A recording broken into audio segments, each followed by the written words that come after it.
하실 말씀은 요한계시록 2장 1절에서 29절까지의 말씀입니다. 요한계시록 2장에는 특별히 예수님께서 요한을 통하여서 소아시아의 7교회에 편지를 보내는데, 그 소아시아에 보내는 7교회 중에 4개의 교회가 2장에 등장합니다. 에베소 교회, 서머나 교회, 버가모 교회, 그리고 두아디라 교회입니다. 터키 지역에 있는 이 교회들, 제가 몇 년 전에 터키 성지순례를 가면서 소아시아에 있는 7교회들을 다 돌아봤는데요. 지금은 거의 정말로 황폐화가 되었다시피 하여서 그 흔적조차도 찾기 어려운 곳들이 많이 있습니다. 과거에 화려했던 그 영광, 과거의 신앙을 지켰던 그곳이 지금은 완전히 황폐화되었고, 그 황폐화된 땅을 다시금 그리스도인들이 그곳을 바라보면서 오늘 우리의 신앙을 돌아볼 줄 아는 그런 모습으로 남아 있었습니다. 에베소 교회, 처음 사랑을 잊어버렸다라고 책망받는 교회가 바로 에베소 교회입니다. 사랑한다 라고 하는 것은 단순히 그냥 잘해준다, 그냥 잘못한 일에 대해서도 그냥 아무 일 없이 덮어주고 그걸 받아주고 용납해준다 라고 하는 것은 진정한 사랑이 아니죠. 그것은 어쩌면 방임인 것입니다. 그냥 내버려 놓는 것이죠. 성경은 끊임없이 우리에게 이야기를 합니다. 하나님의 편에 서지 않는 것은 정말로 세상에 우리를 내버려 놓는 것이다 라고 표현하는 것처럼 말입니다. 내버려 놓는다 라고 하는 것은 어쩌면 사랑하지 않는다라고 할 수 있을 것입니다.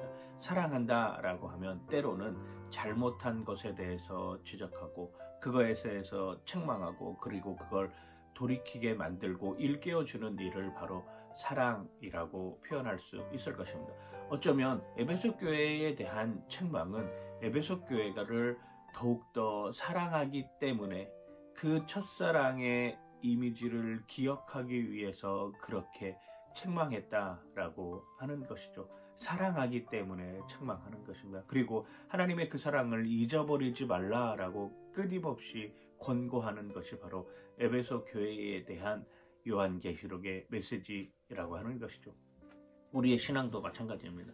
어느 순간 하나님의 사랑을 깨달아야 됩니다.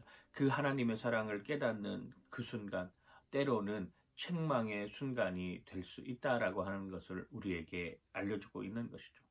서머나 교회에 대해서 요한계시록이 이야기를 하며 그 서머나 교회의 삶 속에서 죽도록 충성하라라고 하는 이 메시지를 던져줍니다.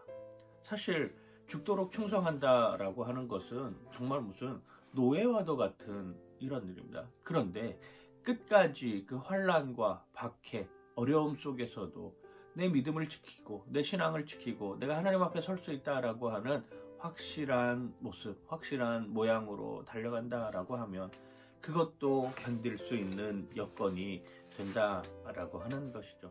요즘 병원 예배를 드리며 또 중환자실에서 기도를 하면서 아픈 사람들을 많이 만납니다.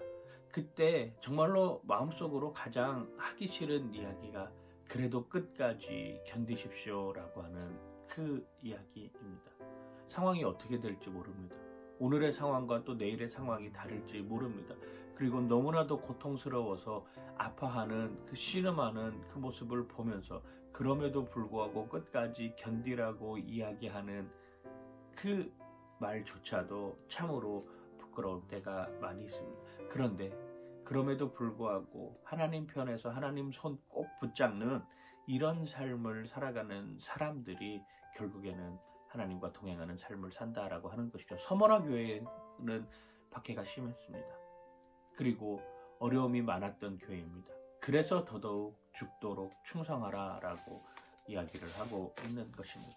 버가모 교회에는 우상과 행음이 난무하던 교회였습니다. 하나님을 주인으로 섬기지 못하고 그 마음이 뺏겨서 우상에게, 그리고 우상과 더불어서 꼭 같이 가는 것이 바로 음행이지 않습니까? 우상에 빠져 있고 내 쾌락과 내 욕심과 내 정욕을 채우기 위한 음행으로 빠져나가는 그 상황 속에서 하나님은 버가모 교회에 우상에서 멀어지고 너의 음행한 모습에서 행음하는 모습에서 빠져나와 이제는 하나님의 편에 서라라고 이야기를 합니다. 오늘날 성 콘텐츠라고 하는 것이 어쩌면 일확천금을 누릴 수 있는 황금알을 낳는 거위라고도 표현을 합니다. 그만큼 사람들이 관심이 많고 거기에 투자되는 비용도 어마어마하고 그것으로 인하여서 벌어들인 돈이 정말로 꿀같이 달다라고 이렇게까지 표현하는 점. 그걸 끊어내고 다시금 돌아와서 박봉의 삶으로 가는 사람의 간증들이 쏟아져 나오는 것을 보면 결국 그 길 또한 하나님이 원하시지 않는 길이라고 하는 것을 우리에게 똑같이 보여주고 있는 것이죠. 그리고 두아디라 교회에게 이야기하는 내용은 무엇입니까? 이세벨의 교훈을 따르지 말라라고 하는 것입니다. 마찬가지죠. 사람들이 좋아라 하는 이야기, 사람들이 혹 넘어가려고 하는 그런 이야기들에 빠지지 말고 현혹되지 말고 이세벨의 교훈을 따르지 말고 하나님이 우리에게 주신 성경 말씀을 가지고 그 말씀대로 살아라라고 이야기를 하고 있는 것이고 그러면서 요한계시록 2장 29절에 이렇게 표현을 합니다. 귀 있는 자는 성령이 교회에 하는 말을 들을지어다. 귀 있는 사람은 성령이 교회에 하는 말을 들을지어다. 귀가 없는 사람은 없습니다. 누구나가 다 귀가 있죠. 그런데 자기가 듣고 싶어하는 이야기만 듣라고 하는 것입니다.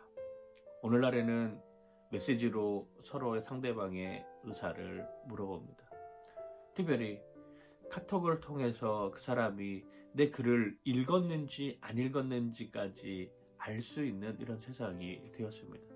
내 메시지를 카톡으로 보내놓고 그 숫자 1이 사라지기만을 간절히 기다리고 있는 것이죠. 그 숫자 1이 사라지면 내 이야기를 듣고 있구나. 그리고 답변이 올 때까지 그 카톡창을 보면서 기다리고 있습니다. 그 사람의 입장에서는 수많은 메시지들이 전달이 됩니다.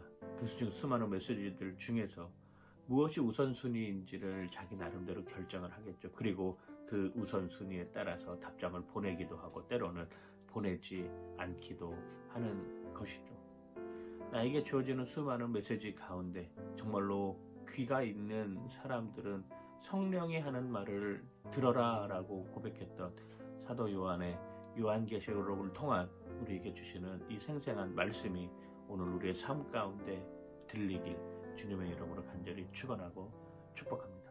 오늘의 한 줄 카톡창의 메시지에 너무 집착하지 마라 합니다.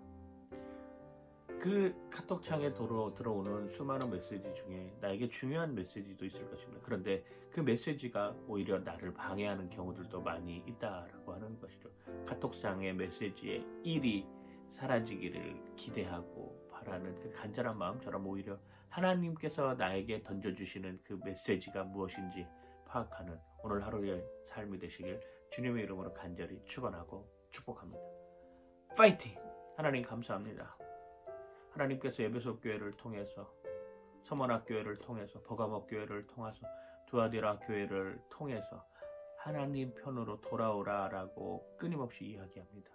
귀 있는 자들은 성령이 하는 그 메시지를 들어라라고 우리에게 분명하게 말씀해주고 있습니다.